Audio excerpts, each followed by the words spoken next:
axles. It's shortened. I had them weld the right tech brackets for the 4-link on. So it came from Curry already like this. 31 spline axles, already with their bearings installed.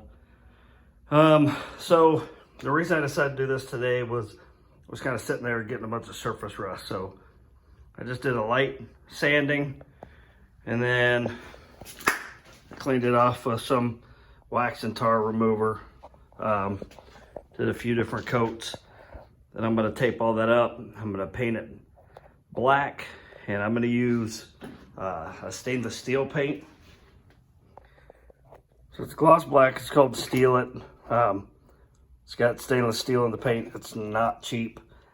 I figured I'd give this a go, see how it holds up compared to powder coat, since it's going under the car. Anyway, so once I get through cleaning this all up, I'll tape all the important stuff. You see, I took all the gaskets and bolts and everything out of it. Curry welds, because I told them I was running Wilwood, so let me see if I can get that right there. So they go ahead and weld the stainless steel brake mounts on this too. So really nice so far at the Wilwood. So as soon as it's done painted, I'm gonna go start putting that together. I'm still looking at my third member. I kind of like the Speedway one. It's like $1,000. They comes with posi and whatever gears you pick. So we'll come back to this, but I'm gonna get some paint on it and just kind of keep some surface rust off of it. Hey, this is take 2 on the third member.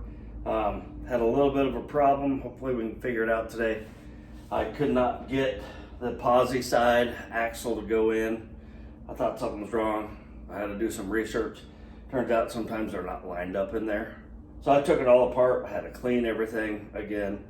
So we're gonna get a nice bead of RTV, black RTV on here, drop this in here, get our axles and brakes put on. Anyway, so let's get going and get this done.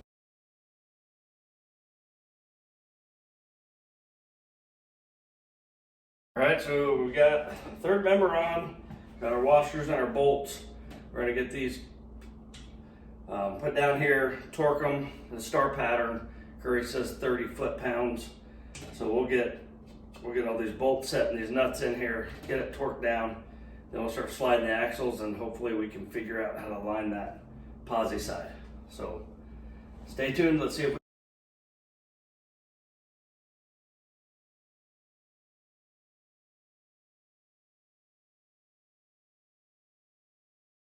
So next thing we're going to do is put the long axle in. That's the side that doesn't have the posi. So what I saw, well, I had this together yesterday, couldn't get it in. I called Speedway, and turns out their tech department doesn't open on the weekends because nobody works on their cars on the weekends apparently. But anyway, so I did call Curry and they answered right away. So I did doing the Wilwood. So this came with the new bearings, Curry's new bearings, and then the lock-in plate. It's not designed for the Wilwood emergency brakes. They told me just cut it off. So we'll cut that off. And then we'll get this put in here. And then once you get in here, get it bolted.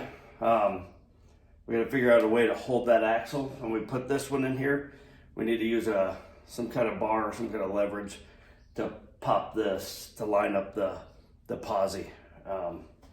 And this side. So we'll see if it works. If it works, we'll definitely have it on the video. But anyway, guess we're gonna do it.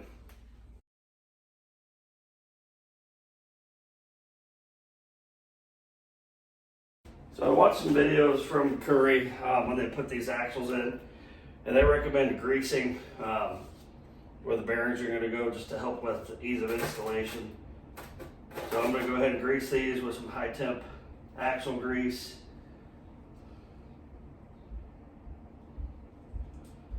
And then, so this is right hand, so we got the right hand Wilwood. And if you look on here, they're marked right hand, left hand. So we'll slide this over our axle before it goes in. And you saw earlier, I had to cut these off. These are a solid piece. So Wilwood gives you the new ones, and they just slide inside this, and they go up against the bearing. They go like that. So we go ahead and slide this on, and then we'll slide that axle in.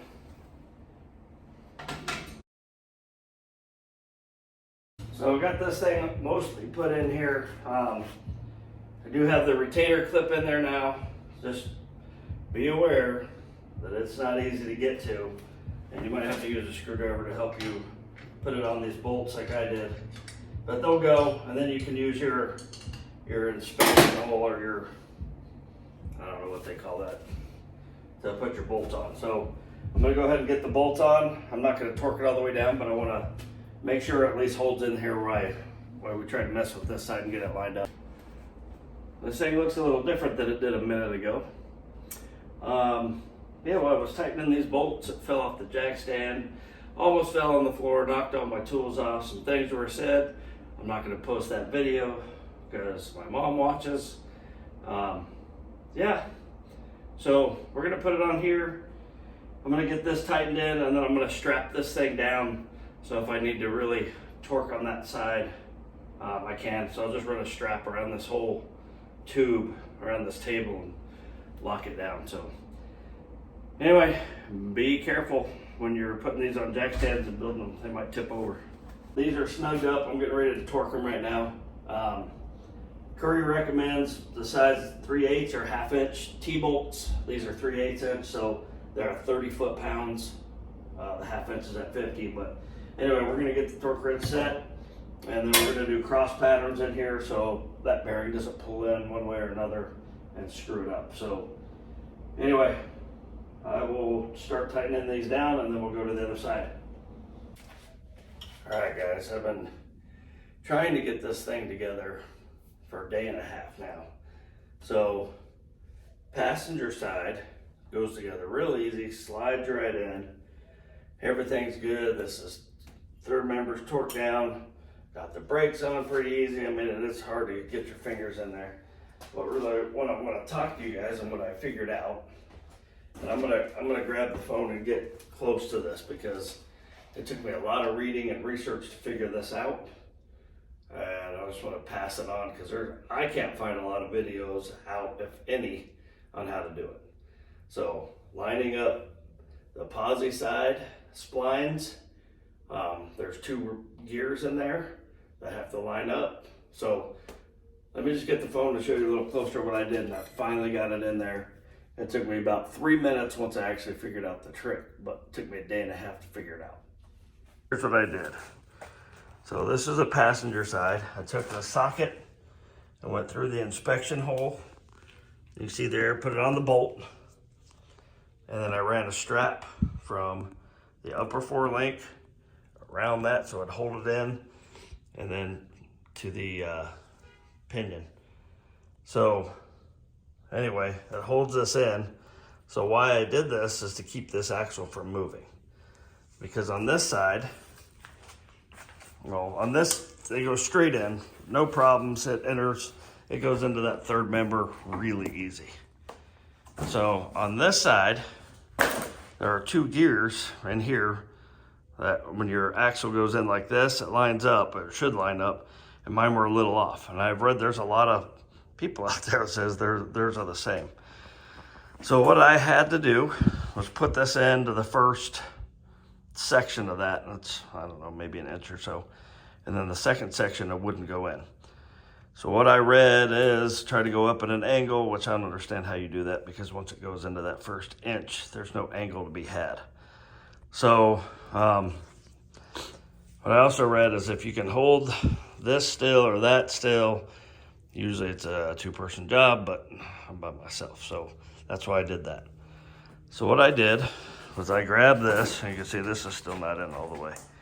I grabbed this, I twisted back and forth with that side held still, and I got it to where it was in there, and I grabbed my rubber mallet, and I gave it 2 hard hits Well, I held my fingers here. You got to keep it lined up, so you better trust yourself. And what it did is this went and popped in there. And then once it popped, I was able to wiggle it and back and forth and push it all the way in, which made it possible by holding that still. So I hope that helps you. I wish I could have found a video to show me how. I called Speedway. I called my buddy that's a mechanic. He gave me some ideas and I just couldn't get it. But it's in there now. Hope that helps you. And most of us work out in the garage by ourselves. So anyway, I just wanted to add one more thing to this before I take this all apart. Is I strapped this part of the axle down to my table. And then this side. When you have to move these axles, and I don't know, maybe some of these goes together a lot easier than mine did, but I knocked it off the jack stands and almost fell on the floor. So I put a drop cloth for painting underneath there because it is painted. Glad I didn't powder coat it because I've been really mad. But anyway, I'm gonna have to touch up some spots. But in doing that, I strapped it down so I could move those axles back and forth. So there was my setup. I have a stainless steel table. I'm sure you could do this on the workbench too. But so axles are both in now. We're going to go over mounting the disc brake, because obviously you have to put the parking brake assembly on with the axle. So it has your mount for your calipers and the whole assembly already put in there. Wilwood gives you the retaining clip on the inside. It's got a lip. I'm going to get a little closer to the camera. It's got a little lip right here that goes inside the mounting bracket. So that goes to the inside and pushes your bearing in, holds your bearing in, and then they want you to go from bottom up. I don't really explain why, but that's what the instructions say. That's what I'm going to do. So they don't give you the T-bolts or the nuts, but Curry gave me mine. It also says in there you can use your stock ones. Curry gives 2 torque settings for these. These are a 3/8 T, so they're at 30 foot-pounds. If you have a 1/2 inch, it's a little bit more than that. So I'm going to get this mounted, get some Loctite on my bolts and nuts, and I'm going to get that torque down, get this axle put in, then we'll be ready to put our disc and caliper. Okay guys, I got this back up on the jack stand so we can see a little bit better. Didn't get a hernia, so that's a good part. So we did get our axles in, and you'll see the struggles with this side earlier in the video. But got the axles in, got the bearing retainer put in from the bottom side, torqued to 30 foot-pounds with Loctite.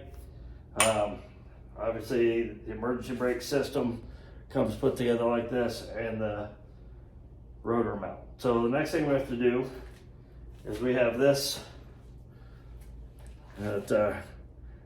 rotor retainer. It basically makes sure your rotor's centered on your axle.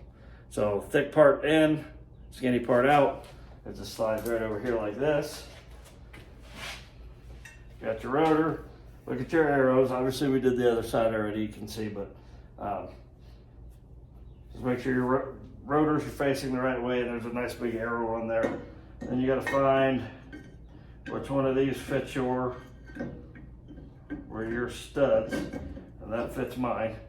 And so Wilwood recommends that if you have a little bit bigger stud, take it to the machine shop and have it done there so the holes are right.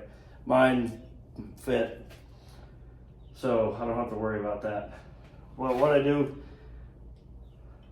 for my peace of mind is to make sure, especially when next we're going to put this caliper on, I want to make sure it's centered. So I'm going to get this put on here, then I'm going to tighten these down, make sure that's all the way tight.